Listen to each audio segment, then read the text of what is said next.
Qu'est-ce qu'on appelle les AVEC en Côte d'Ivoire? Et de quel encadrement bénéficient les AVEC dans nos régions? Bienvenue dans Bonjour la Côte d'Ivoire, la saison spéciale de notre magazine TV intitulé Cité d'Afrique, avec bien sûr le journaliste Serge Gongomé Deblon.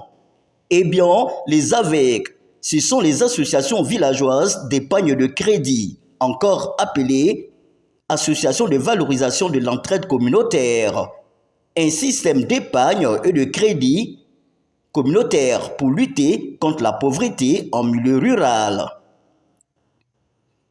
Et en Côte d'Ivoire, particulièrement à l'ouest du pays, une structure est en place. Elle apporte beaucoup à l'encadrement des AVEC pour leur permettre de bénéficier des épargnes de crédit et surtout de les rentabiliser. Cette organisation dénommée la CPGM, la coordination des promoteurs des groupements de Mans, travaille de l'ouest profond depuis la région du Tonkpi, la ville de Mans, jusqu'au nord-ouest du pays. Les villes de Mans, Biankouman, Touba et Odiné. Et récemment, nous les avons trouvées en pleine activité, une formation que la CPGM offre aux AVEC de la région du Kabadougou à la préfecture d'Odiéné. Bienvenue dans Bonjour la Côte d'Ivoire. Aujourd'hui, nous parlons de la lutte contre la pauvreté en milieu rural, les efforts de formation et d'encadrement des associations, depuis l'ouest du pays jusqu'au nord-ouest du pays par la CPGM, la coordination des promoteurs des groupements de Mans. Alors bonjour à tous, je suis M. Genetti Jean, le directeur exécutif de la CPGM, entendu par là, la coordination des promoteurs de groupements de Mans. Alors la coordination des promoteurs de groupements est une ONG qui a pour objectif de mettre en place les groupements d'épargne de crédit avec dans les communautés. Notre siège est basé à Mans, principalement au quartier Thérèse, dans l'enceinte de l'église protestante. Et ici, nous avons un sous-bureau à Odiéné. À Odiéné, nous avons des projets que nous sommes en train d'implémenter ici. Nous travaillons avec nous avons le projet PGDEC qui est basé avec le conseil régional. On travaille en synergie avec le conseil régional de la région du Kabadougou. Il y a aussi le projet PSN qui est là dans le cadre de la lutte contre la fragilité du Grand Nord. Alors c'est à cet effet que ce matin, nous sommes en train de former les facilitateurs communautaires qui seront chargés eux aussi d'implémenter tous les modules de ce programme au niveau des localités cibles. CPGM, coordination des promoteurs de groupements de Mans, s'adresse à qui au juste? Nous travaillons dans la communauté, c'est-à-dire que nous occupons de la communauté et toute personne vulnérable dans ce vocal. Nous travaillons avec toute personne, tout type de personnes. On n'a pas d'exclusion au niveau des populations. Alors, quels sont vos apports? Vous apportez quoi aux populations? Nous sommes des appuis techniques, nous formons les membres des groupements. Ils sont d'abord des groupements qui sont composés entre 15 et 25 membres.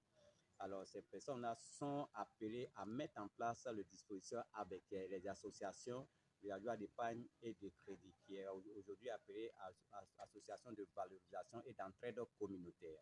Alors, en ce sens, nous leur apportons la politique de l'épargne et de crédit.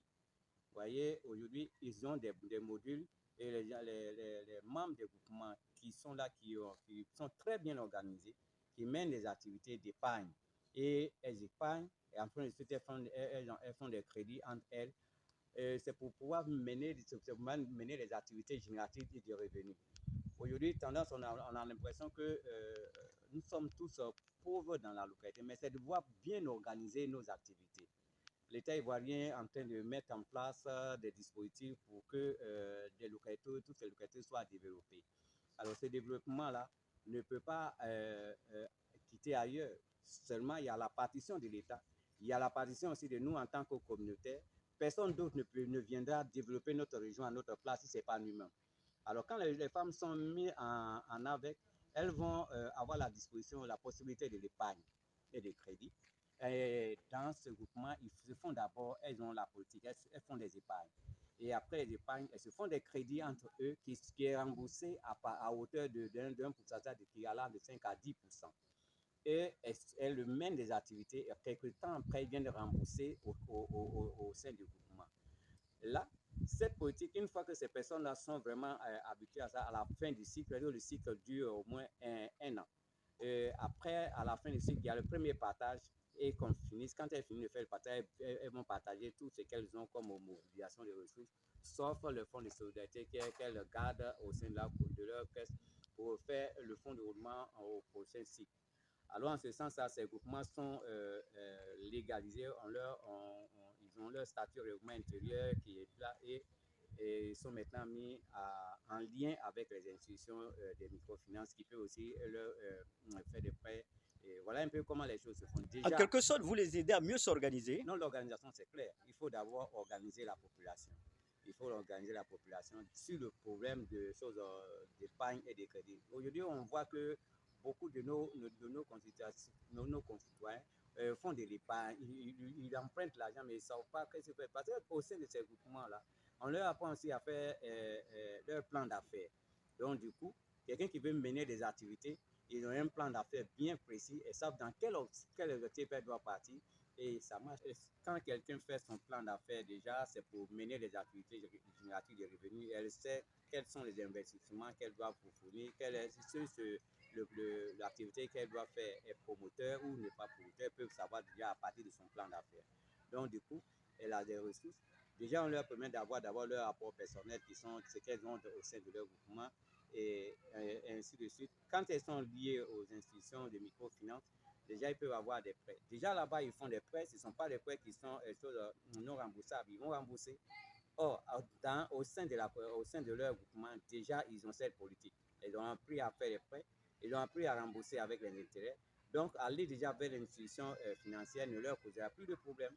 Donc, ces personnes-là sont libres de mener les activités. Parce qu'en fait, le budget mobilisé au sein de leur groupement n'est pas suffisant pour les gens qui veulent faire des activités de grande envergure. Certes, si elles ont mobilisé peut-être 10 000 francs, l'association peut leur donner au minimum 3 fois ce qu'elles ont mobilisé. C'est-à-dire que si tu as cotisé 10 000 francs, tu peux avoir 30 000 francs de prêt. Et quand tu finis de mener des activités en fonction de leur statut règlement, ce que le statut a dit, elles vont rembourser ça en fonction des règlements qu'elles se sont fixés. Donc, c'est ainsi de suite. C'est la même chose qui se font au niveau des institutions financières. Du coup, quand ces personnes-là sont vraiment habituées à ça, il n'y a pas de souci. Les facilitateurs communautaires qui sont en train d'être formés, c'est le transfert des compétences. Nous sommes en train d'exécuter un projet dans le Kabadougou ici. À la fin du projet, la structure va se retirer. Mais si la structure se retire, qu'est-ce qui va rester comme action au sein des populations? Ce sont des facilitateurs communautaires qui sont formés, qui vont bien maîtriser la méthodologie de mettre en place des AVEC, qui vont relayer ces activités-là dans la communauté.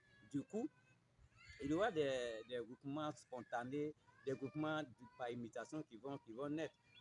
Voilà, nous faisons croire que vous avez compris le fonctionnement de la CPGM, la coordination des promoteurs des groupements de membres qui encadrent les AVEC dans nos régions, depuis l'ouest profond, la ville de Mans dans la région du Tongpi jusqu'au nord-ouest du pays, la ville d'Odiéné dans la région du Kabadougou. Tout le mécanisme a été expliqué ici par le directeur exécutif. À bientôt pour d'autres découvertes sur les efforts de lutte contre la pauvreté en Côte d'Ivoire et pourquoi pas en Afrique et dans le monde. Toujours dans Cité d'Afrique. Ici, c'est la saison spéciale. Bonjour, la Côte d'Ivoire, avec bien sûr le journaliste Serge Gongomin Deblon. Nos contacts restent les mêmes. 05 46 01 55 05 ou encore 07 98 83 36 70. Toujours plus proche de vous.